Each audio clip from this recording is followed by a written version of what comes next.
ताली बजाएंगे और यीशु मसीह के नाम या खुदा से थी उसे ढा दिया। हालेलुया। और हमारा मिलाप हमारे पिता से कराया, और उन बातों को जो हमारे जीवनों में संसार की रीति से थी उन सबको हटा दिया, और हमें उसने अपना बेटा, अपनी बेटी, अपनी संतान बनाया।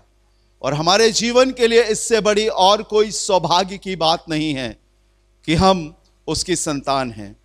वो श्रेष्ठ व्यक्तियों से भी मिला, वो अदना और छोटी जातियों से भी मिला, वो उनके संग भी उसने वही बात करी जो उसने बड़े और धनवान लोगों के संग करी थी, और वो आज भी आपसे वही बात कर रहा है।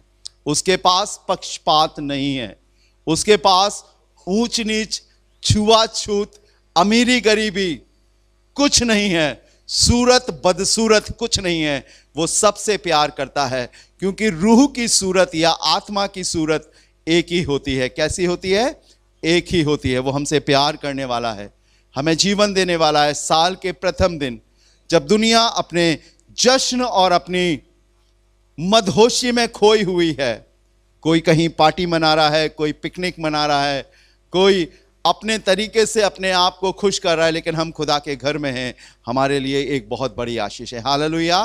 क्या आप मेरे संग बोल सकते हैं, प्रभु तेरे भवन के लिए तेरा धन्यवाद हो, मैं तेरे घर में हूं प्रभु इसलिए तेरा धन्यवाद हो, मैं तेरे वचन पर अपने कान लगा सकता हूं, तेरा धन्यवाद हो।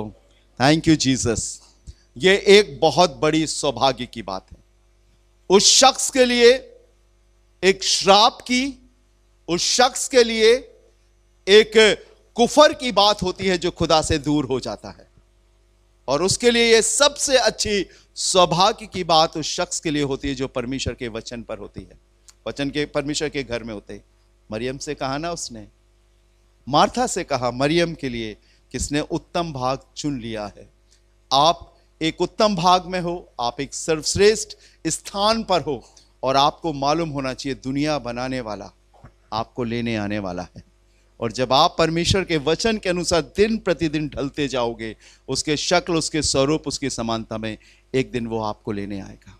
जब वो आएगा तो बाइबल नहीं उठाएगा, जब वो आएगा तो किसी को चुन चुन के नहीं उठाएगा, वो आएगा तो जिसके अंदर वचन होगा वो उसको उठाएगा। हालेलुया। जो वचन का पालन करने वाला होगा उसको उठाएगा। कभी अब थोड़ा सा वैसा देखना शुरू कीजिए जैसा परमेश्वर देखता था, थोड़ा वैसा चलना शुरू कीजिए जैसे परमेश्वर चलता था। अब ज्यादा इमोशनल होने की जरूरत नहीं है, ज्यादा ये बोलने की जरूरत नहीं है कि वो ऐसा कर तो रहा है थोड़ा, नहीं। हाँ की हाँ, बाइबल में लिखा तुम्हारी बातें हाँ की हाँ और ना की ना, और उसमें कुछ भी शामिल ना हो, क्योंकि हमने बहुत उस तरीके से देख लिया और बहुत सारे कचड़े को भर लिया, और जब कचड़े को भरा तो कचड़ा तो रहा और उसने दूसरे को भी कचड़ा कर दिया। अब वो समय आ गया जब प्रभु अपने खत्ते में अनाज को इकट्ठा कर रहा है और भूसी को उड़ा रहा है, अलग कर रहा है। Hallelujah, hallelujah. और वो कौन शख्स है मुझे नहीं मालूम। हमारा काम सेवा करना है, हमारा काम प्रार्थना करना है, हमारा काम आगे बढ़ाना है, और हमें अलग से नजर आ जाता है कि ये खुदा का जन है, प्रभु ने इसे चुना है। हालेलुया। हमें वचन दिखता है, 4 बहनें होंगी और हम चारों से बात करेंगे, लेकिन जो परमेश्वर की चुनी हुई होगी और जो वचन जिसके अंदर काम कर रहा होगा वो निकल कर आगे आ जाएगी। Praise the Lord. हमें बताता है खुदा। आइए खुदा के कलाम की ओर चले। हम सब के लिए ये बहुत सुंदर साल है, सन 2026 प्रार्थना भवन के सभी लोगों के लिए एक निर्णय का, एक चुनौती का, एक परिपक्वता का ये वर्ष है, और इस वर्ष में हमको अपने कानों को खुला रखना है। इस वर्ष में हमें अपने हृदय को गहराई से जोतना है। इस वर्ष में प्रभु जो भी कहे, वचन से हम जो भी सुने, उसे जाने ना दे, उसे कम से कम 3 बार घर पर जाकर रिवीजन करें। कितनी बार? 3 बार। हम लिखे, हम सुने। अगर हम मोबाइल चला सकते हैं तो यूट्यूब पर देख सकते हैं, अगर हम पढ़ सकते हैं, लिख सकते हैं, तो हम डायरी में लिख सकते हैं, ताकि हम उसके अनुसार अपने जीवन को आगे बढ़ा सकें। और मैं आपको बताऊं, ये वचन जब आप अपने जीवन में लागू करोगे, प्रैक्टिकली लाओगे, तो ये आपकी रक्षा करेगा। हम किसी परंपरा को पूरा नहीं कर रहे, याद रखना। हमारे पीछे अमेरिका, इंग्लैंड और यूएसए या कनाडा नहीं है, हमारे पीछे एक ही सामर्थ्य, वो है खुदावंद यीशु मसीह की। सो हमें यह भी परवाह नहीं है कि कौन हमें क्या बोल रहा है, लेकिन हमें यह परवाह है कि खुदा का कलाम क्या बोल रहा है, हम उसके वचन से मिल रहे हैं कि नहीं। और जब आप वचन के अनुसार आगे बढ़ोगे, दुनिया की कोई ताकत कभी भी आपको हरा नहीं सकती। हालेलुया। आइए मेरे संग एक इबारत निकालें जो अय्यूब की किताब उसका 34वां अध्याय, जॉब चैप्टर 34, अय्यूब की किताब 34 अध्याय और उसका 4था पद। कोई भी भाई बहन जिसे मिलता है बुलंद आवाज में पढ़े, अय्यूब की किताब 34 अध्याय और उसका 4था पद। मेरे पास माइक है, आप ये माइक भी ले सकते हैं। जी हाँ, इसमें पढ़ें, जरा जोर से पढ़ें। हाँ, सुनिएगा, जो कुछ ठीक है, बहुत गौर से सुनिएगा। स्पष्ट लिखा है, जो कुछ ठीक है, जो कुछ ठीक है हम अपने लिए चुन लें। गौर से सुनिएगा, जो कुछ ठीक है हम उसे अपने लिए चुन लें। जो भला इसका है, मतलब कुछ ठीक भी नहीं है, तभी तो लिख रहा है कि जो कुछ ठीक है। आपने अपनी बातों में, आपने अपने वक्तव्य में, आपने अपनी अनुभव की दृष्टि में कभी कभी ये बात कही होगी, ये ठीक है और ये ठीक नहीं। बड़ा वाला ठीक है लेकिन छोटा वाला ठीक। अरे मेरी बेटी बहुत अच्छी है, बेटा गड़बड़ है। वैसे ही आपके इर्द गिर्द, आपके आजू बाजू, आपके घर के उस तरफ, आपके घर के इस तरफ, आपके ऑफिस के में बैठने वाला इस तरफ का शख्स है, इस तरफ का शख्स, कुछ कुछ आप अपने मन में देखते होंगे कि कुछ ठीक है और कुछ ठीक नहीं है। जब तक आप इस जीवन में चल रहे हो, ये दो प्रकार के लम्हे आपके जीवन में जरूर आएंगे, दो प्रकार की ताकतें आपके जीवन में जरूर काम करेंगी। चूंकि आप खुदा के जन हो, परमेश्वर के चुने हुए लोग हो, और जिसे यीशु लेने के लिए आने वाला है, आप खुदा के घर में बैठे हो। बहुत गौर से सुनिएगा, वचन बताता है आपके लिए, जो कुछ ठीक है हम उसे अपने लिए चुन लें। जब आप बाजार में गए गेहूं खरीदने के लिए, यहां भी गेहूं है, यहां भी गेहूं है, यहां भी गेहूं है, क्या आप सब दुकानों से थोड़ा थोड़ा गेहूं खरीद कर भरते हो या एक दुकान से लेते हो? एक से लेते हो। और कौन सा लेते हो? जो अच्छा है, क्योंकि आप उसकी कीमत दे रहे हो। खुदा के लोगों, बहुत गौर से इस बात को समझिएगा। बहुत कुछ आपके चारों तरफ है जो आपको प्रलोभित करेगा। अगर आप चर्च बोले, CHURCH मतलब चर्च। बाइबल बताती है चर्च की डेफिनेशन, जहां 2 या 3 मेरे नाम से इकट्ठे होते हैं, मैं उनके बीच में हाजिर होता हूं। अगर CH बीच में से UR हटा दीजिए तो वो चच हो जाएगा, उसकी कोई मीनिंग नहीं है।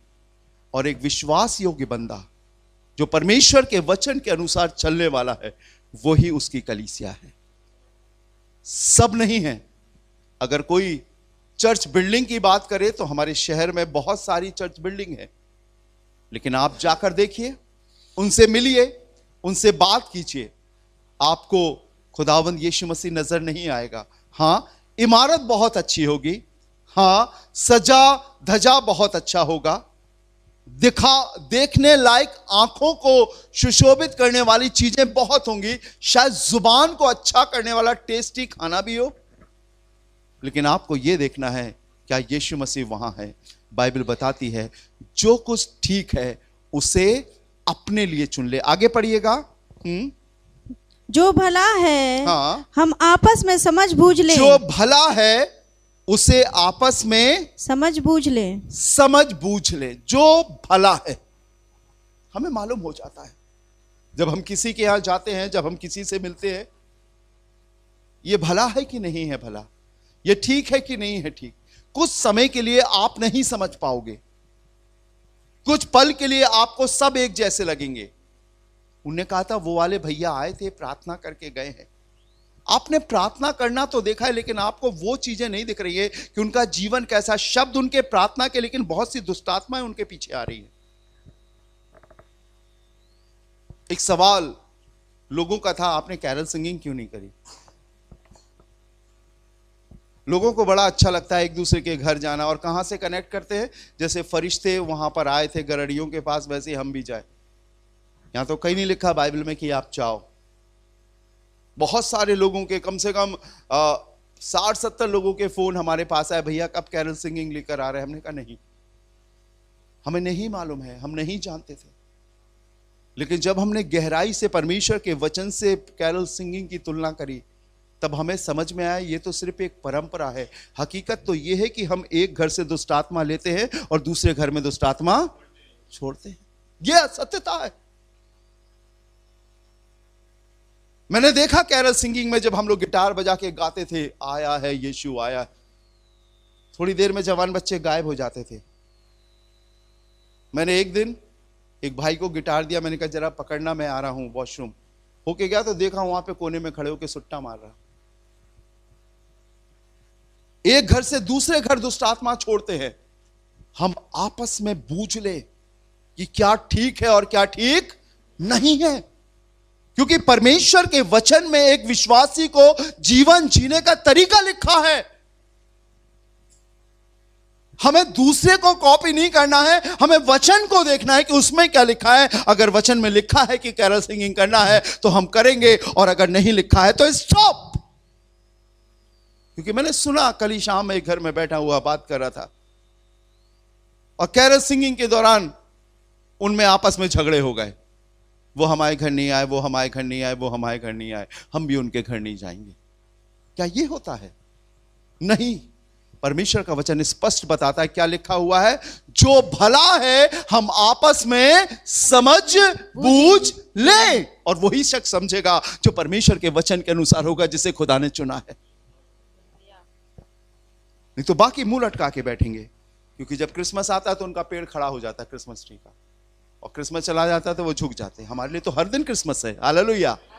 लिखा है वो अपनी ऋतु में फलता है। अगर आप भजन संहिता उसका पहला अध्याय पढ़ेंगे तो लिखा है वो बहती नालियों के किनारे लगाया गया है, वो अपनी ऋतु में फलता है, और वो उसके पत्ते कभी मुरझाते नहीं, वो हमेशा लहलहाता रहता है, हमेशा उनके जीवन में यीशु मसीह नजर आता है। यह है क्रिसमस। आपस में पूछ ले, ना देखे किसी को, ना सोचे वो क्रिसमस फादर सेंटा का ड्रेस लगा कर आया, मुझे नहीं दिखा। ये तो घुसा दिया गया है, शैतान ने घुसा दिया है क्रिश्चियंस के बीच में, विश्वासियों के बीच में सेंटा क्लॉज को। पर बाइबल में इसके लिए कोई परमिशन नहीं है। पढ़िएगा मेरे संग आगे, बहुत सुंदर सी आयत है, अगर आप पढ़ सकते हैं। लूका रचित सुसमाचार 9वां अध्याय उसका 62वां पद पढ़ेंगे।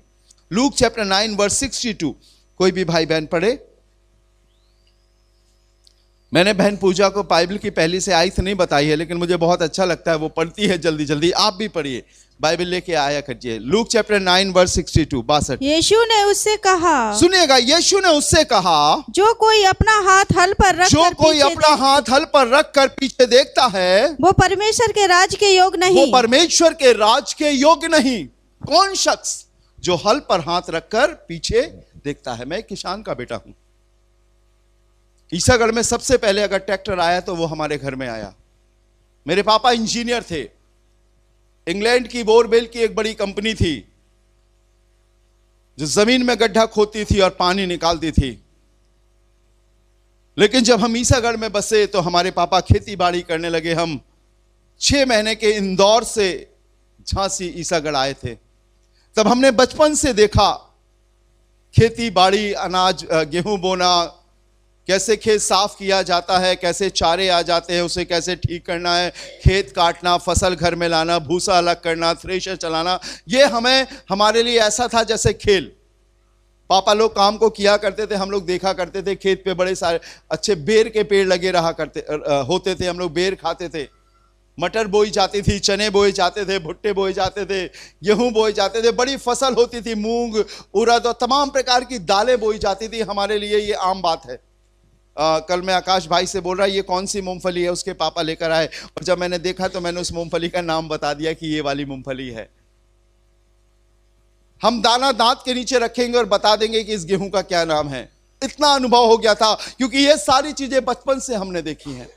बाइबल बताती है, सुनिएगा, बाइबल बताती है, यीशु ने कहा, जो कोई अपना हाथ हल पर रख कर पीछे देखता है। आपको मालूम है, अगर बैल हल में जोता गया है और किसान उसके पीछे चल रहा है, और अगर उसने पीछे मुड़कर देखा तो आपको मालूम है एक घटना होती है, या तो हल का फार बैल के पैर में लग जाएगा या जोतने वाले का पैर कट जाएगा, क्योंकि उसमें इतनी धार होती है। अगर हम यीशु मसीह के पास आए हैं और अगर हम पीछे मुड़कर देख रहे हैं तो हमारी जिंदगी बर्बाद और तबाह हो जाएगी। इसलिए बाइबल बताती है जो कुछ ठीक है उसे हम अपने लिए चुन लें। ये वो चीज नहीं जिसके संग हम खेल सकते हैं, ये वो चीज नहीं जिसके संग हम मजाक कर सकते हैं। मैंने एक संस्था के डायरेक्टर से कहा, सुनिएगा साहब, आप बाहर कुछ भी कर लो लेकिन आप यीशु मसीह के संग खेल नहीं सकते हो, आप दोहरा जीवन नहीं जी सकते हो। तो वो मेरे से कहते हैं, क्या मैं यीशु मसीह के संग खेल रहा हूं? मैंने कहा हां बिल्कुल। आपने अपनी संस्था का नाम तो क्रिश्चियन रखा है लेकिन आप डबल गेम खेल रहे हो। और लिखा है बाइबल में, कोई हल पर हाथ रखकर पीछे नहीं देख सकता।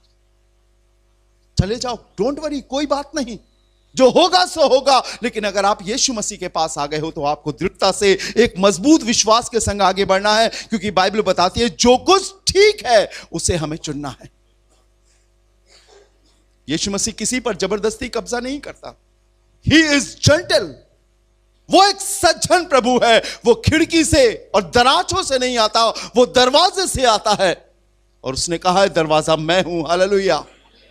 हमें देखना पड़ेगा कि हम कहीं ऐसा तो नहीं, हल तो हमने पकड़ लिया है, भैया दुआ कर दो, यीशु ने ठीक कर दिया,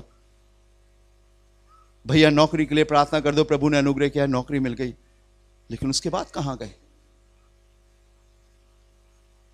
बाइबल में स्पष्ट लिखा है, अगर इंसान सारे जगत को प्राप्त करे और अपने प्राणों की हानि उठाए तो उसे क्या लाभ? वो योग्य नहीं है। हम देखें क्या ठीक है। मैं एक भाई से बोलता था, क्रिश्चियन था, उसका नाम भी इब्राहिम था, हमारे घर में मिस्त्री का काम किया करता था। कोविड के समय जब चारों तरफ सब कुछ बंद हो गया था तो मैंने सोचा कि घर में कुछ ऐसा बनाए, क्योंकि मेरी पत्नी को अच्छा लगता था स्विमिंग करना, गर्मियों में अक्सर जाते थे, तो मैंने घर में ही बनवा लिया। मैंने कहा 2 काम होंगे, एक पंथ 2 काम, बैप्टिज्म टैंक भी हो जाएगा और गर्मियों में नहाएंगे भी, क्योंकि लाइट नहीं आती घर में उधर हमारे यहाँ ज्यादा। सो हमने वो बना लिया। और वो क्रिश्चियन मिस्त्री था और लेबर भी क्रिश्चियन था, उनके सरनेम भी क्रिश्चियन थे। इब्राहिम तो समझ ही जाओगे कौन होगा। पर जैसे मैं घर में जाता था पानी पीने या किसी काम के लिए, तो फट से तंबाकू निकालता था और उसे खा लेता था। कुछ चीजें ऐसी हैं जो इधर से दिखती हैं, कितनी भी छिपा ले वो दिखती हैं। मैं उनसे बोलता था, भैया मत खाया करो, हम लोगों के लिए ये चीज नहीं है। हम लोगों ने उनकी बहुत मदद करी थी जब वो विकट परिस्थिति में थे। उनकी वाइफ का भी ऑपरेशन कराया था। स्वीटी उस समय ग्वालियर में थी। स्वीटी भी आएगी, आज आने वाली थी, मुझे नहीं मालूम क्या हो गया, लेकिन वो बोल रही थी परमेश्वर आपकी दुआओं को सुन रहा है। Praise the Lord. निरंतर प्रार्थना करते रहिएगा। मैं उनको बोलता था मत करो, ये ठीक नहीं है। जब वो बीमार होते थे, किसी प्रकार की भी उनके फैमिली में प्रॉब्लम होती, रात के 11 बजे 12 बजे मैं जाता था, प्रार्थना करता था। मेरी बातों को वो बहुत हल्का समझते थे। आपको मालूम है, वो तंबाकू खाते खाते उनके गाल में एक गांठ सी हो गई और वो धीरे धीरे इतने बढ़ने लगी कि बाहर दिखने लगी। डॉक्टर को दिखाया, थोड़ा सा पीस काट के, आप मेडिकली है जानते होंगे, उसके लिए गया वो बाहर जांच के लिए ना, क्या बोलते हैं, काय के लिए गया, हाँ उसके लिए गया कि इसमें क्या कैंसर है कि या फिर ऐसे ही वो गांठ बन गई है। क्योंकि मैंने इन सारी चीज़ों को बहुत नज़दीक से देखा है। मेरी आधी ज़िंदगी तो अस्पतालों में गुजरी है साहब। ना मैं मेल नर्स हूँ, ना मेडिकल से मेरा कोई संबंध है। वाइफ लोग हैं, बहन लोग हैं, भाई लोग हैं, लेकिन मेरी ज़िंदगी आधी अस्पताल में गुजरी प्रार्थना करते करते। सिविल हॉस्पिटल के, मेडिकल के, प्राइवेट हॉस्पिटल के, हैप्पी नर्सिंग, सारे डॉक्टर्स मुझे जानते हैं। जब मैं प्रार्थना करने जाता था वो रुक जाते थे, कहते थे पास्टर जी आप प्रार्थना कीजिए, हम फिर ट्रीटमेंट करेंगे। जब उनकी जांच गई, मैंने उनसे बोला, वो मुझे एक दिन मिले, बहुत नर्वस थे। मैंने कहा मैंने आपको बोला था कि आप मत खाओ, ये आपके लिए नुकसानदायक होगा। मालूम है, वो कहते हैं पास्टर्स का काम तो बोलने का। मैंने कहा मैं इसलिए नहीं बोल रहा, मुझे आपसे कोई लाभ नहीं, ना आप मेरे यहाँ मीटिंग में आते हो, ना कोई संबंध है, लेकिन ये गलत है। हल की बात समझी। उनके गले, उनके होंठ में यहाँ पर कैंसर हो गया। समझ रहे हो ना आप? बाइबल बताती है जो ठीक है उसे अपने लिए चुन ले। अगर आप प्रभु के लोग हो तो आप संसार से समझौता नहीं कर सकते। स्पष्ट लिखा है तुम संसार में तो रहो पर संसार के से ना बनो। एक अलग जीवन है, एक अलग सोच है, खरी और पवित्र सोच है। दयालु होना है लेकिन शैतान पर दया नहीं करना है। अगर कोई कुत्ता काटने आ रहा तो हमें ये नहीं कहना चला जा चला जा। क्या करेगा वो आपको? आप दूर भाग जाए, यहां से उठा के पत्थर एक मारेंगे और चला जाए। हमें मालूम होना चाहिए कि हमें किस जगह कैसा बिहेव करना है। हमें मालूम होना चाहिए कि ये शैतान की ओर से या परमेश्वर की ओर से है। एक अलग जीवन, एक अलग जीवन हमें चुनना है, क्या ठीक है और क्या ठीक नहीं है। और अगर हम दोनों चीजों को साथ में लेकर चलेंगे तो एक दिन नाश हो जाएंगे। मुझे कोई एक ऐसे शख्स का नाम बताइए जो एक नाव पर दो पैर रखकर चला हो और जिसे मंजिल मिल जाए। दो नाव पर पैर रखकर बढ़ा, नहीं मिल सकती, वो डूब जाएगा। और इसीलिए बाइबल स्पष्ट बताती है जो हल पर हाथ रखकर पीछे देखता है वो मेरे राज के योग्य। मुझे बड़ा अच्छा लगा, हमारे अंकल गवाही दे रहे थे कि मैं पूरे वर्ष भर खुदा के घर आऊंगा। हालेलुया। और मैं आपसे खुदा के खादिम होने के नाते आपको बताना चाहता हूं कि अगर आप आएंगे, पूरे साल तो छोड़ो, अगर आप 3 महीने आएंगे, बहुत बदलाव आपके जीवन में आ जाएगा, आपके बच्चों के जीवन में आ जाएगा। आप देखोगे परमेश्वर पक्षपाती नहीं है, मेरी बात मानो। अगर घर का मुखिया आगे बढ़ता है तो वो परमेश्वर की दृष्टि में बहुत अनमोल होता है। अगर पहलौठा खुदा की दृष्टि में आगे बढ़ता है तो वो बहुत अनमोल होता है। ये आशीष अब्राहम के समय से खुदावंद ने अपने लोगों के बीच में रखी है कि चुने हुए लोग होते हैं। आप देखने पाओगे। चलिए पढ़ते हैं एक आयत, फिर जल्दी से मैं आपके लिए प्रार्थना करूंगा खुदा के कलाम की। मैथ्यू चैप्टर 6, मत्ती रचित सुसमाचार 6वां अध्याय और उसका 24वां पद पढ़िए। मैथ्यू चैप्टर 6 वर्स 24 पढ़िएगा। जो कोई मनुष्य के 2 स्वामियों की सेवा नहीं कर सकता। हाँ बहन आराम से पढ़िए। बिल्कुल, मैं भी यहाँ हूँ, आप भी यही है, माइक भी आपके पास है। सुमन छीनना नहीं माइक उसका। हाँ पढ़े बेटा, फिर से पढ़े। कोई मनुष्य 2 स्वामियों की सेवा नहीं कर सकता। क्या लिखा है? कोई मनुष्य 2 स्वामियों की सेवा नहीं कर सकता। क्योंकि वो एक से बैर और दूसरे से ताली बजाएंगे और यीशु मसीह के नाम से बैर और दूसरे से प्रेम रखेगा। अगर आप परमेश्वर के हो तो आप संसारिक रीति से नहीं चल सकते हो, आप दोहरा जीवन नहीं जी सकते हो। और अगर आप जी रहे हो तो इसी वचन में लिखा है धोखा ना खाओ, परमेश्वर खेल नहीं है। ये कोई चर्च में रहकर नाश हो रहा है तो उसका कारण परमेश्वर नहीं है, उसका कारण दूसरा स्वामी है। उसका कारण कोई थर्ड पर्सन है जो आपके और परमेश्वर के बीच में आ गया है। और इसीलिए बाइबल स्पष्ट बताती है कि कोई मनुष्य 2 स्वामियों की सेवा नहीं कर सकता, क्योंकि वो एक से बैर और दूसरे से प्रेम रखेगा। पढ़िएगा आगे। या एक से मिला रहेगा और दूसरे को तुच्छ जानेगा। बिल्कुल, आप क्लियर कर दिया है आखिरी लाइन। तुम परमेश्वर और धन दोनों की सेवा नहीं कर सकते। स्पष्ट, तुम परमेश्वर और धन भाग रहे, सुबह से लेकर रात तक मेहनत करते हैं और रात में जब सोने का समय आता तो कहते वो एक नींद की गोली दे देना मैडम, नींद ही नहीं आती। कल रात को ही मैं एक जन से बोल रहा था, हमारे पास इकट्ठा कुछ नहीं है, हमारे हृदय में इकट्ठा है। पकड़ लीजिए इसको, हमारे हृदय में इकट्ठा है और परमेश्वर उसे लेकर स्वर्ग जाएगा। हालेलुया। अगर हम संसार में इकट्ठा करें, हम सोचते हैं बहुत सारा इकट्ठा कर लो, बहुत सारा इंतजाम कर लो। जिंदगी थोड़ी सी है और इकट्ठा 1000 वर्ष का करके रखा है। और बाइबल में स्पष्ट लिखा है, बिल्कुल, परमेश्वर जो दया का धनी है उसने इस बात को कहा है बिल्कुल स्पष्ट, अपना धन स्वर्ग में इकट्ठा करो जहां ना चोर चुराते हैं और ना काई बिगाड़ती है। सिर्फ इतना मांगो, प्रभु मुझे रोज की रोटी दे। अगर आपके पास बेटी है, आपके पास बेटा है, तो प्रभु उनकी शादी का भी इंतजाम करेगा। मानो मेरी बात। आप ये मत सोचो मैं इकट्ठा करूं दुख में सुख में काम आएगा। नहीं, पैसा भी काम नहीं आता दुख और सुख में। स्पष्ट लिख दिया, क्लियर कर दिया। दूसरा स्वामी कौन है? दूसरा स्वामी कौन है? बोलिए ना, दूसरा स्वामी कौन है? धन। मालती दीदी कौन है? बोलिए। ये तो बहुत अच्छी है, बड़ी है। बेचारे राम गोपाल भैया बहुत मेहनत करते हैं। जी कहती लगाए जाओ। वो गुस्सा करते हैं इन पे। प्रभु आपको बहुत आशीष दे। मैंने उनके घर की स्थिति को देखा जब मैं पहली बार उनके पास गया था, लेकिन अब जब मैं उनके घर को देखता हूं तो परमेश्वर का धन्यवाद देता हूं। Hallelujah, hallelujah. प्रभु ने इंतजाम किया। उन्होंने जब हमारे आराधना बंद हो गई तो मालूम है ये दोनों हस्बैंड वाइफ मुझसे क्या कहते हैं, उनकी बेटी भी, अरे भैया चाहे बेपकड़ ले जाए, चाहे हमें जेल में डाल दें, हमारे घर में करो आप तो। हालेलुया।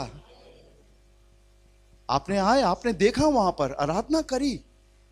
यह है परमेश्वर के प्रति आपका विश्वास और आपको आगे बढ़ना। और बाइबल स्पष्ट बताती है तुम दो स्वामियों की सेवा नहीं कर सकते। आज बहुत से चर्च इसीलिए खाली है, वो कहते हैं कि हमारी संडे को ड्यूटी लग गई है। एक शख्स मुझसे कहने लगा, भैया हम आना तो चाहते लेकिन संडे को हमारा काम होता है। मैंने कहा मैं आपको बिल्कुल स्पष्ट बता रहा हूं, मैं जाके आपके मालिक से बात करूंगा और वो आपको 2 घंटे के लिए चर्च में आने की परमिशन दे देंगे, लेकिन आपको चर्च ही आना पड़ेगा। और मैं उनसे मिला जाके। मैंने कहा आप पूजा करते हैं, आप अपने तरीके से अपने भगवान की उपासना करते हैं, ये भी प्रभु को मानने वाला है, इसे 2 घंटे के लिए आने दिया कीजिए चर्च में, फिर उसके बाद ये आके काम कर लेगा। कह रहे भैया मैं तो चाहता हूं 2 क्या 3 घंटे जाइए चर्च में, जाए प्रभु की आराधना करे। छुट्टी दिलवा दी। मालूम है जब वो 2-3 संडे नहीं आए तो मैंने क्या कहा, मैंने पता लगाया कि वो कहाँ गया। मैं दुकान पर पहुंचा, उसी दुकान पर जहां पर मैंने बात करी थी। वो कहने लगे वो तो हर संडे 3 घंटे के लिए जाती है। फिर पता पड़ा कि वो सिमरदा डैम में फोटो खिंचवा रही। और अब ये नतीजा है, पूरा घर पूरा परिवार बर्बाद हो गया। 2 स्वामी की सेवा नहीं कर सकते। हम परमेश्वर के संग खेल नहीं सकते साहब। अगर आप प्रभु से प्यार करने वाले हो तो प्रभु आपके लिए सब कुछ करेगा। और इसीलिए बाइबल में लिखा है जो कुछ ठीक है वो अपने लिए चुन ले। आज मनुष्य अगर यहां तक पहुंचा, उसकी स्थिति यहां तक है, तो वो उसके चुनाव पर डिपेंड करती है। क्योंकि एक रॉन्ग डिसीजन आपकी पूरी जिंदगी को स्पॉइल कर देगा, नाश कर देगा, और एक सही डिसीजन आपकी जिंदगी को बना देगा। मालूम है प्रभु के दास यहोशू ने क्या कहा? आप पढ़ना चाहते हो पढ़िए जरा मेरे संग, जल्दी से निकाल के यहोशू की किताब, उसका 24वां अध्याय, उसके 14वें और 15वें पद को पढ़ें जल्दी से कोई। यहोशू की किताब उसका 24वां अध्याय 24 चैप्टर वर्स 14 एंड 15 पढ़िएगा जी, पढ़ें, आपको पहले ही मिल जाएगा। हाँ बुरी लगे, हाँ लिखा है, और यदि यहोवा की सेवा करनी तुम्हें बुरी लगे तो आज चुन लो कि तुम किसकी सेवा करोगे, चाहे उन देवताओं की, हाँ, जिनकी सेवा तुम्हारे पुरखा महानद से उस पार करते थे, हाँ, और चाहे यमोरियों के देवताओं की सेवा करो। बिल्कुल क्लियर है, जहां से खुदा ने हमें निकाल कर लाया है। सोमवार के अलग थे, मंगलवार के अलग थे, बुधवार के अलग थे। मैं अपनी बहन महिमा से पूछ रहा था, आकाश भाई से पूछ रहा था कि बहन बताओ, अभी हम यहाँ से जा रहे थे, लोग अपने घर के आगे रात के 11:30-12 बजे लीप क्यों रहे? तो कह रहे वो शायद कैलेंडर में देखेंगे तब बताएंगे। मैंने कहा कि इतनी रात में क्यों लीप रहे? तो उन लोग गेट ही गेट पे लीप रहा, पूरा घर ऐसे ही कबाड़ा, गोबर से लीप रहे हो चाहे किससे, लाल लाल सा दिख रहा था। वो इसलिए लीप रहे थे कि क्योंकि उनकी एक देवी है लक्ष्मी देवी, की वो रात में आए, नया साल आ रहा है, खोल के रखें घर में, लक्ष्मी बरसा के चली जाए। बाइबल स्पष्ट बताती है यदि यहोवा की सेवा करनी, क्या लिखा है, तुम्हें यदि यहोवा की सेवा करनी तुम्हें बुरी लगे तो आज चुन लो तुम किसकी सेवा करोगे, चाहे उन देवताओं की जिनकी सेवा तुम्हारे पुरखा महानद उस पार करते थे, और चाहे एमोरियों के देवता की सेवा करो जिनके देश में तुम रहते हो, परंतु मैं तो अपने घराने समेत यहोवा की सेवा नित्य करूंगा। हालेलुया। ये आपका निर्णय होना चाहिए। मैं आपको बताऊं, प्रभु ने हमें अपना सेवक बनाया है। दया स्वरूप हम आपके काम में आ जाएंगे, आपके काम करेंगे। आप बोलोगे हम अस्पताल भी आएंगे, आप अकेले होगे, भूत लग जाएंगे, भगाने भी आएंगे। रात में आएंगे, दिन में आएंगे, दोपहर में आएंगे, जरूरत पड़ी तो अपना खाना भी खिलाएंगे, अपने वस्त्र भी दे देंगे। लेकिन याद रखो, हमारे पीछे एक बहुत बड़ी सामर्थ काम करती है, आप उसे धोखा नहीं दे सकते। जी जान लगाकर मैंने मेहनत करी है 30-32 साल, और मैं यही सोचकर करता था कि प्रभु ने मेरे लिए यही रखा है। लेकिन मैं आपको बताऊं, आज हम जिस जगह पर पहुंच गए हैं, ये हमने पहले नहीं देखा था। Hallelujah, hallelujah. अब जिस रीति से प्रभु हमें बना रहा है, ये अजब है। शायद आप भी मेरे समान उन दिनों के जैसे सफर कर रहे हो, लेकिन अगर आप वचन को पकड़कर आगे चलोगे और आप कहोगे अब मैं वो जीवन नहीं जीऊंगा जहां से खुदा ने मुझे निकाला है, मैं आपको बताऊं, आप जमीन पर स्वर्ग महसूस करोगे। एक दिन मैं सो रहा था अपने पलंग पर और मेरे कानों में बड़ी चहल पहल की आवाज आने लगी, और मैं पलंग पर बैठे बैठे लेटे लेटे हालेलुया प्रेज द लॉर्ड, मुझे ऐसा लगने लगा कि मैं स्वर्ग में गया हूं और फरिश्ते मेरे संग खुदा की हमद कर रहे हैं। हालेलुया। मैं महसूस कर सकता हूं उसकी सामर्थ को, क्योंकि मैंने यह निर्णय किया है कि मैं तो अपने घराने समेत नित्य परमेश्वर की सेवा करता रहूंगा। चुन लीजिए। मत देखिए कि आपको गाना अच्छा नहीं आता, मत देखिए कि बजाना, मुझे भी नहीं आता था साहब, गांव का था। बाइबल कॉलेज में लोग मुझे चिढ़ाते थे, जीके का मतलब जनरल नॉलेज होता है, पर मालूम वो मुझे क्या कहते थे, गांव का। अच्छे कपड़े भी नहीं थे, शूज भी ऐसे ही थे, लेकिन ये मालूम क्यों खुदा ने सिखा दिया, क्योंकि मेरी हंसी उड़ाने वाले लोग थे। तब खुदा ने कहा मैं तुम्हें सिखाऊंगा। मुझे अच्छे वस्त्र क्यों पहनाए गए, क्योंकि उन्होंने मेरे वस्त्र की तौहीन करी, तब खुदा ने मुझे वस्त्र पहनाए। हालेलुया। और जो सुख मेरे पास है, मैं आपको बताऊं, लोग मुझे कहते थे तू पास्टर बन गया है, तू क्या करेगा। तब परमेश्वर ने कहा मैं सब कुछ करूंगा। आप मेरे भाइयों को देख लीजिए, मेरे उम्र के संग के बढ़ने वाले लोगों को देख लीजिए, जो चीज आज मेरे पास है वो किसी के पास नहीं है। हालेलुया। क्योंकि उन्होंने तमाशा बनाया और खुदा ने मुझे उठाकर ऊपर बैठाया। हालेलुया। चुन लो, तुम क्या चुनते हो। देखो तुम क्या देखते हो। अगर आप यीशु मसीह को चुनोगे, मैं आपको गारंटी देता हूं खुदा के लोगों, आपको शर्मिंदा नहीं होना पड़ेगा, आपको सिर झुकाना नहीं पड़ेगा। वो लोग जो तमाशा बनाते थे, मालूम वो क्या कहते हैं, भैया मेरे घर आ जाओ, मेरे बेटे के लिए प्रार्थना करो, क्योंकि जब वो आ जाता है तो हमें बड़ा डर लगता है। हमारी पत्नी के लिए दुआ करो, 2 पैसे क्या कमाने लगी, सब कुछ भूल गई। आज वो सब हमसे निवेदन करते हैं कि हमारे लिए प्रार्थना करो। चुन लो, तुम्हें क्या चुनना है। ये साल का पहला दिन है। अगर आप अपने दिल में ये अहद करोगे कि मेरे लिए मसीह ही सब कुछ है, मेरे लिए प्रभु ही सब कुछ है, तो प्रभु आपको उस मंजिल तक पहुंचाएगा। हालेलुया। और अगर आपके चुनाव में मिलावट होगी तो साहब अटकते अटकते बढ़ोगे, बहुत टाइम लगेगा वहां तक पहुंचने में। और लेकिन अगर आपके चुनाव में मिलावट नहीं होगी तो आप आगे बढ़ोगे। यीशु ने कहा पतरस मेरे पीछे हो ले। मालूम क्या लिखा है बाइबल में, वो अपने जाल छोड़कर यीशु के पीछे, किंतु परंतु बट कुछ नहीं था उसके पास। मत्ती जो नोट गिन रहा था, मैसूल चुंगी लेने वाला अपनी गद्दी पर बैठकर, यीशु ने कहा हे मत्ती मेरे पीछे हो ले। लिखा है वो अपनी चुंगी छोड़कर उठा और यीशु के पीछे हो लिया। जब डिसीजन लेने का समय आए तो आप देखो आप क्या चुन रहे हो। इससे बेहतर जगह और कोई नहीं जब आप अपने जीवन में अपने प्रभु को पहला स्थान दो। मेरी बहन, मेरे भाई, ये बातें लफ्जी नहीं है, ये बातें हकीकती हैं, सत्य है। और सिर्फ एक आयत पढ़कर मैं आपके लिए दुआ करूंगा कि जब आप यीशु मसीह को अपने जीवन में पहला स्थान दोगे तो मैं आपको बताऊं वो भी आपको पहला रखेगा। निकालिएगा मेरे संग जॉन चैप्टर 6, यूहन्ना 6वां अध्याय 66, 67 और 68वां पद पढ़िएगा जी। यूहन्ना रचित सुसमाचार 6वां अध्याय उसका 66, 66। इस पर उसके चेलों में से बहुत से उल्टे फिर गए और उसके बाद उसके साथ ना चले। सुनिएगा गौर से, लिखा है इस पर उसके चेले चेलों में से बहुत तेरे उल्टे फिर गए। ठीक है, और रिंकू भाई बैठे हमारे पीछे, चश्मा लगा के, मिलिएगा उनसे।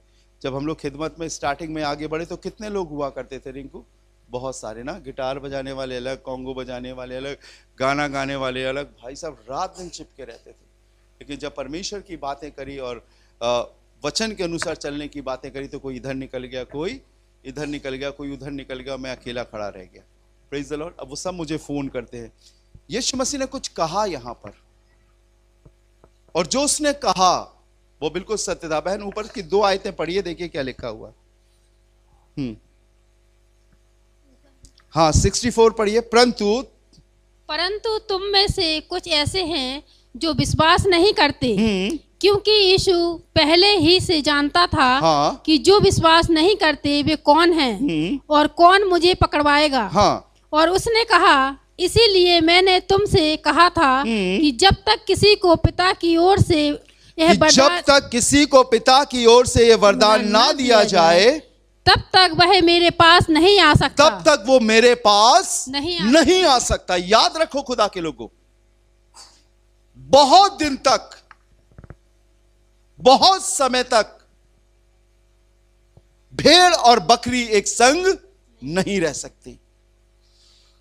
बहुत समय तक अंधेरा और उजाला एक साथ नहीं रह सकता। और यीशु मसीह ने भी स्पष्ट कहा, मेरे पास वही आएगा जिसे मेरा पिता चाहेगा, अर्थात जिनका नाम उस पुस्तक में पहले से लिख दिया। जब यीशु ने ये बातें बोली तो क्या लिखा है बहन 66वें पद में? इस पर उसके चेलों में से बहुत तेरे उल्टे फिर गए और उसके बाद उसके साथ ना चले। वो रोटी खिलाता था, खाना खिलाता था, चमत्कार दिखाता था, चंगा करता था, बड़ा अच्छा लगता था, भीड़ उसके संग चला करती थी। लेकिन जब उसने कहा जीवन की रोटी मैं हूं, जो कोई मुझे खाएगा वो अबद तक जीवित रहेगा, कभी ना मरेगा, वो चले गए, वो लौट गए। जब तक दुआ की जाएगी, आपके काम की बात की जाएगी, आपको बड़ा अच्छा लगेगा। क्या बात है राजू भैया, अरे रात दिन लगे रहते, उनके समान कोई नहीं बोलता, उनके समान कोई नहीं आता। लेकिन जैसे ही राजू भैया बोलेंगे ब्रदर सिस्टर ये गलत है, इसे ठीक करो, तुम्हारे होंठ क्यों खाली हैं, सुट्टे मारते हो क्या? नहीं आएंगे। और यीशु ने स्पष्ट कहा, साफ कहा, वही मेरे पास आएगा जिसे मेरा पिता चाहेगा। टोला मटोली नहीं है। एक आदमी एक शादी के घर में घुस गया और जब मेजबान अपने लोगों से मिल रहा था, इनवाइटीज से मिल रहा था, तो लिखा है घूमते घूमते घूमते घूमते उसे एक शख्स मिला जो विवाह का वस्त्र पहने नहीं था। उसने कहा, मित्र तो बिना विवाह का वस्त्र पहने कैसे आ गया? आप चर्च आ सकते हो लेकिन आप वहां नहीं जा सकते। समझ रहे हो ना? और यही एक सीढ़ी है जहां से आप वहां की तैयारी कर सकते हो। हालेलुया। और यही बाइबल बता रही है स्पष्ट। बहुत तेरे लौट गए, वापस चले गए, बहुत तेरे नहीं चल सके संग में, क्योंकि यहां पर मिलावट नहीं है। बहन अगली आयत पढ़िएगा 67। तब यीशु ने उन 12 से कहा, तब यीशु ने उन 12 से कहा, क्या तुम भी चले जाना चाहते हो? उन चुने हुए से। यह हर घड़ी होगा आपके संग, जब तक यीशु नहीं आ जाता या जब तक आप उसकी रूह की अगुवाई में नहीं चलोगे। हर विश्वासी के संग हमेशा होगा। बहुत से तो ऐसे भी हैं जो रूह मिलने के बाद भी भटक गए हैं। यह हमेशा टेस्टिंग चलती रहेगी। कई बातें आपको बुरी लगेंगी, कई बातें आपको अच्छी लगेंगी। कभी भी अपने रिलेशन को अपने पास्टर से नहीं लेकिन अपने रिलेशन को अपने खुदा से जोड़ना। हालेलुया। परमेश्वर के वचन से जोड़ना। अगर आप पादरी साहब को देखोगे तो आप गिर जाओगे, भटक जाओगे। परमेश्वर के, मैं क्योंकि उससे जुड़ा हूं तो मैं यही चाहूंगा आप भी उससे जुड़े। हालेलुया। और यीशु ने स्पष्ट कहा उन 12 से जो सिलेक्टेड थे, तुम जाना चाहते हो तो तुम भी चले जाओ। पर सुनिएगा, आगे अगली आयत 68। शमौन पतरस ने उसको उत्तर दिया, हे प्रभु, हम किसके पास जाएं? Hallelujah, hallelujah. हम किसके पास जाएं? अनंत जीवन की बातें तो तेरे ही पास हैं। हालेलुया। वो जाने कैसी बातें करते हैं, लेकिन तेरे पास तो जीवन की बातें हैं, अनंत जीवन की बातें हैं। और ये वही पहचानेगा जो उसका चुना हुआ है। उसे भीड़ पसंद नहीं है, उसे भीड़ में से चुने हुए लोग पसंद है। और उसने कहा है बुलाए हुए तो बहुत से हैं, पर चुने हुए थोड़े हैं। जब किसी लड़की की शादी की बात होती है, बहुत से रिश्ते आते हैं, बहुत से तमाम प्रकार के, कोई सरकारी नौकरी, कोई प्राइवेट नौकरी, कोई जमीन जायदाद वाला। मुझे बताइए, क्या वो लड़की सबसे शादी कर लेती है? किससे करती है? एक से ही करती है ना। करती है कि नहीं करती है? हाँ। परमेश्वर के लोगों, मेरे और आपको ये बात जानना चाहिए। बहुत सारी बातें आपके कानों में आएंगी, बहुत सारी चीजें आपको नजर आएंगी, लेकिन मैं आपको बताना चाहता हूं, सिलेक्शन आपको करना है, क्योंकि बाइबल बताती है जो कुछ ठीक है वो तुम चुन लो, और वही आपके जीवन को बना सकता है। आने वाले दिनों में हमारे भवन में भी एक शादी है, उनसे बातें करता हूं। शादी एक साधारण विषय नहीं है। पहले तो मैं कहता हूं मत करो, अगर करना है तो आ जाओ वचन में। देखो एक शादीशुदा जिंदगी कैसी होती है। अट्रैक्ट होके मत करना, अगर अट्रैक्ट होके करोगे तो सब कुछ बिगड़ जाएगा। मिलाऊं आपको एक बहू से बाइबल की, देखिए कैसा होना चाहिए। चलो निकालो, फिर जल्दी से मैं प्रार्थना करूंगा। रूत की किताब उसका पहला अध्याय, उसके 16वें और 17वें पद को पढ़ दिए जल्दी से, फटाफट निकालिए, पीछे वाले भी निकालिए अगर बाइबल ना है। रूत की किताब उसका 6वां अध्याय और उसका 16 और 17 पद जी। पहला अध्याय जी। हाँ।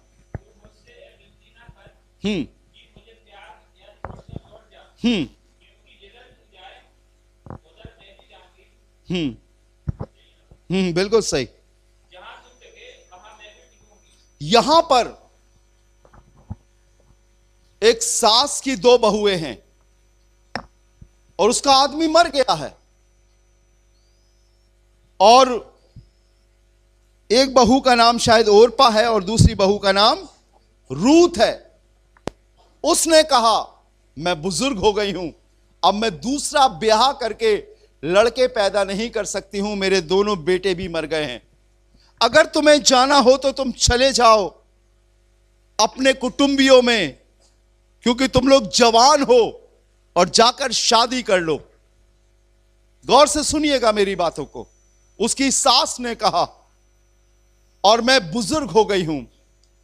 वचन बताता है, अगर आप इसकी 15वीं आयत पढ़ें तो लिखा है, तब उसने कहा, देख तेरी जेठानी तो अपने लोगों और अपने देवता के पास लौट गई है। हाँ। इसलिए तू अपनी जेठानी के पीछे लौट जा। रूत से कह रही है उसकी सास की, वो तो लौट गई है, तू भी चले जा।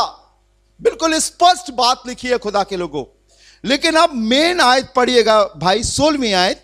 रूत बोली, तू मुझसे ये विनती ना कर कि मुझे त्याग या दे। अपनी सास से बात कर रही है कि तू मुझे त्याग या छोड़कर लौट जा, क्योंकि जिधर तू जाए उधर मैं भी जाऊंगी, जहाँ तू टिके वहाँ मैं भी टिकूंगी। तेरे लोग मेरे लोग होंगे, और तेरा परमेश्वर मेरा परमेश्वर होगा। भाई आगे पढ़िएगा। ताली बजाएंगे और यीशु मसीह के तू नाम मरेगी वहां मैं भी मरूंगी, वहां मैं मरूंगी। वो कहती है, आजकल की बहुएं कहती है, तू आ मैं तुझे मारूंगी और तेरे ऊपर बैठूंगी। और ये रूत है, ये खुदा का भय मानने वाली है। या क्या कह रही है, जहां तू मरेगी वहां मैं भी मरूंगी और वही मुझे मिट्टी दी जाएगी। हाँ। यदि मुझे छोड़, यदि मृत्यु को छोड़ और किसी कारण मैं तुझसे अलग हूं, तो यहोवा मुझसे वैसा ही वरन उससे भी अधिक करे। समझ रहे हो ना? यह है एक विश्वासी बहू की पहचान। और मैं चाहता हूं मेरी कलीसिया की बेटियां ऐसी ही हो। और आपको मालूम है, यह साधारण लेडी नहीं है। जब आप वंशावली को पढ़ोगे तो ये यीशु मसीह की परनानी कहलाई। हालेलुया। चुन लो, आप क्या चुन रहे हो? अट्रैक्शन, चमक, अरे तुम कितनी अच्छी हो, मैं तुम्हारे लिए आसमान से तारे तोड़ कर लाऊंगा, मैं तुमसे बहुत प्यार करता हूं, एक से एक वादे, एक से एक शायरी, इतनी शायरी कि हम भी भूल गए, क्या बताएं आपको। लेकिन बाद में कहते अगर बारिश नहीं होगी तो हम तुमसे मिलने आएंगे। समझ रहे हो ना? दिखावा, झूठ, यह है एक अच्छी बहू की चिन्ह। तेरे लोग मेरे लोग होंगे, तेरा परमेश्वर मेरा परमेश्वर होगा। मृत्यु को छोड़ और कोई भी चीज मुझे तुझसे अलग नहीं करेगी। आगे चलकर इसकी शादी बोआज से हुई और वो खुदा का चुना हुआ था। वक्त नहीं है, नहीं तो मैं एक एक वंशावली खोलकर आपको पढ़ाता, लेकिन मैं इतना बताना चाहता हूं, आपका चुनाव आपके जीवन को या तो बढ़ाएगा या घटाएगा। इसीलिए बाइबल बताती है जो ठीक है उसे चुन लो। अभी थोड़ा सा अंधेरा नजर आ रहा है, शायद अभी हमारे पास बहुत चमक धमक नहीं है, ठीक ठाक है, हम प्रभु की आराधना कर सकते हैं, हमारा प्रभु हमें मिलता है। इससे भी आलीशान बिल्डिंग है झांसी शहर में, बहुत दिखावा है, तमाम प्रकार का चमक धमक है, लेकिन मैं सिर्फ आपसे यही विनती करूंगा, कभी उनसे मिलो और यीशु को ढूंढो कि क्या वहां यीशु है या नहीं है। चुन लो, क्या चुनना चाहते हो। इस वर्ष में जब पहला दिन है, आप आगे बढ़ने जा रहे हो, बहुत चीजें आपके जीवन में आएंगी। और मैं आपको बताऊं, जो बाहर है उनके जीवन में परीक्षाएं नहीं आएंगी, आपके जीवन में आएंगी। हो सकता है आपका आदमी आपके खिलाफ खड़ा हो जाए, हो सकता है आपकी पत्नी आपके खिलाफ खड़ी हो जाए, हो सकता है जिस पर आप सबसे ज्यादा भरोसा रखते हो वही आपके खिलाफ खड़ा हो जाए। वचन में लिखा है, जिससे मैं प्रेम रखता था उसी ने मेरे विरुद्ध लात उठाई। आपका विश्वास हिल जाए, आपको लगने लगे कि परमेश्वर कहां गया, क्या उसने छोड़ दिया? नहीं नहीं नहीं, परमेश्वर तब भी वही है जब आप एक अच्छी जिंदगी जी रहे हो, परमेश्वर तब भी वही है जब आप एक परीक्षा से गुजर रहे हो। हम परखे जा रहे हैं, हमारी टेस्टिंग चल रही है, और मालूम है जब किसी की परीक्षा होती है तो वो उस स्तर पर नहीं होता है, वो ऊंचे स्तर पर पहुंचता है। हालेलुया। अंश बाई अंश, अंश बाई अंश उसके शक्ल, उसके स्वरूप, उसकी समानता में तब्दील होते जाएंगे, बदलते जाओगे। आप दिखने लगोगे दुनिया में कि आप अलग हो, और यही परमेश्वर का वचन बताता है। आप चुन लो जो आपके लिए ठीक है। मैं अपना चुनाव आप पर नहीं थोप सकता हूं, मैं अपने जीवन के विषय में मैं स्वयं निर्णय ले सकता हूं। आपको स्वयं निर्णय लेना होगा कि आप कहां हो, आप दोहरी जिंदगी जी रहे हो या इकलौती जिंदगी जी रहे हो। आइए अपनी आंखों को बंद करें, अपने आप को प्रभु के हाथों में सौंपें। इसमें बहुओं के लिए भी है, इसमें बेटियों के लिए भी है, इसमें माओं के लिए भी है, इसमें पिता के लिए भी है, इसमें जवान बहन और जवान भाई के लिए भी है, सबके लिए है। आप देखो, क्या आप वचन के यीशु के समान ढलते जा रहे हो कि नहीं। मत सोचो कि कोई आपके लिए क्या सोच रहा है, सिर्फ ये सोचो कि मेरे लिए मेरे प्रभु के वचन में ये लिखा है। आज से हर शख्स ये प्रभु से कहे, खुदावंद मैं अपने घर में तेरे लिए अलग समय निकालूंगा। मेरे पास मोबाइल चलाने के लिए, टीवी देखने के लिए, खाना बनाने के लिए, खाना खाने के लिए, सोने के लिए समय है, लेकिन प्रभु अब मैं तेरे लिए अवश्य थोड़ा समय निकालूंगा। मैं घुटने टेकूंगा, मैं प्रार्थना करूंगा, मैं अपने जीवन को एक वेदी, एक बलिदान सहित तेरी वेदी के पास लाऊंगा। ये वादा करें, प्रभु मैं अनर्थ लोगों की संगति में नहीं बैठूंगा। मेरे दोस्त अब बदल जाएंगे प्रभु, अब कोई भी आकर मुझसे गप्पे नहीं लड़ा पाएगा। शाम के समय बहुत दोस्त मेरे पास आते हैं, अब मैं सिर्फ उन्हीं से बात करूंगा जो प्रभु के लोग हैं। मेरी संगति एक पवित्र संगति होगी। मैं टीवी देखकर या अनर्थ किताबें पढ़कर अपने समय को नहीं गुजारूंगा, मैं प्रभु तेरे वचन को पढ़ूंगा। करें ये वादा अपने प्रभु से, प्रभु मैं अपने फ्रेंड से बहुत बातें करता हूं, अपनी सहेली से बहुत बातें करती हूं, लेकिन प्रभु अब मैं तुझसे बातें करूंगा। आप कहो, ये वादा करो अपने प्रभु से, और प्रभु आपको ऐसी तौफीक देगा।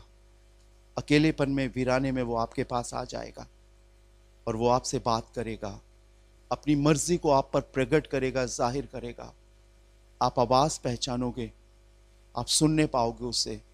शैतान कितना बड़ा है ये मत देखो, उसके पीछे एक बहुत बड़ी सामर्थ खड़ी है परम प्रधान परमेश्वर की, वो उसके अधीन है। सर, शैतान भी प्रभु के अधीन है, याद रखना। और जब तक परमेश्वर नहीं चाहेगा, कोई आपका बाल बाका नहीं कर सकता है। कभी मत सोचना कि कैसे होगा, ये हमेशा सोचना यीशु मसीह में पूरा होगा और वो सब चीजें आपके लिए पूरी करेगा। फिक्र करना, चिंता करना बंद कर दो। कैसे घर बनेगा, कैसे शादी होगी, कैसे नौकरी बनेगी, कैसे इंतजाम होगा, नहीं। अपने जीवन को परमेश्वर के वचन के योग्य बनाओ। परमेश्वर समय दर समय आपके लिए इंतजाम करेगा। बाइबल बताती है, कल की चिंता कल पर छोड़ दो, आज के लिए आज ही का दुख बहुत है। आज देखो आप किस में अपने जीवन को जी रहे हो, और वो आपका प्रभु है, आपके साथ रहेगा। मैं प्रार्थना करने जा रहा हूं आपके लिए। आप खुदा से कहें, प्रभु मुझे इस पूरे वर्ष भर सही चुनने की सामर्थ्य दे। मैं जबरदस्ती हड़बड़ी ना करूं, किसी की बातों में ना आऊं, किसी प्रभावी शख्स को देखकर अपने निर्णय को ना बदलूं। मैं तेरे वचन में देखकर अपने डिसीजंस को ले सकूं। उसके कलाम को आगे रखना। तेरा वचन मेरे मार्ग के लिए दीपक और मेरे पथ के लिए उजियाला है। वो आपको चलाएगा, उसे आगे रखो। लिखा है, उसने तेरे वचन को खा लिया और वो उसके पेट में कड़वा लगा, लेकिन उसके लिए जीवन का कारण हुआ। थोड़ा कठोर है, थोड़ा कठिन है, लेकिन जब ये आपके जीवन में जाएगा तो आपके जीवन को तसल्ली बख्शेगा। मत घबराओ। आइए प्रार्थना करते हैं। राजाओं के राजा, प्रभुओं के प्रभु, मैं आपका धन्यवाद देता हूं। प्रभु तूने हर तरह के लोग दिए हैं, बुजुर्ग, जवान, बच्चे, सब यहां पर है। प्रभु प्रार्थना करता हूं यीशु, अपने अनुग्रह को कर। जब ये अपने कदमों को बढ़ा रहे हैं प्रभु, ये अपने जीवन के हर एक निर्णय के प्रति गंभीर हों और सोचें। हर जगह हां ना करें, हर जगह अपनी रजामंदी ना दे, लेकिन प्रभु ये उस चीज को तेरे वचन से मिलाएं, परखें, देखें, और जो ठीक है उसमें ये आगे बढ़ सकें। प्रभु इनके निर्णय इनको जीवन तक पहुंचा सकें, यीशु की पहचान तक पहुंचा सकें, यीशु के समान एक सिद्ध मनुष्य बना सकें। मैं ऐसी प्रार्थना करता हूं प्रभु, इन बेटियों को, इन बेटों को, इन बहनों को, इन भाइयों को प्रभु अपनी सामर्थ्य से परिपूर्ण करना और अपना जन बनाकर आगे बढ़ाना। खुदावंद आपके हाथों में सौंपते हैं। सारा आदर, सारी महिमा आपको देते हैं प्रभु, और इस प्रार्थना को धन्यवाद के साथ अपने जीवित उद्धार करता खुदावंद यीशु मसीह के नाम से मांगते हैं। आमीन, आमीन। Praise the Lord, hallelujah.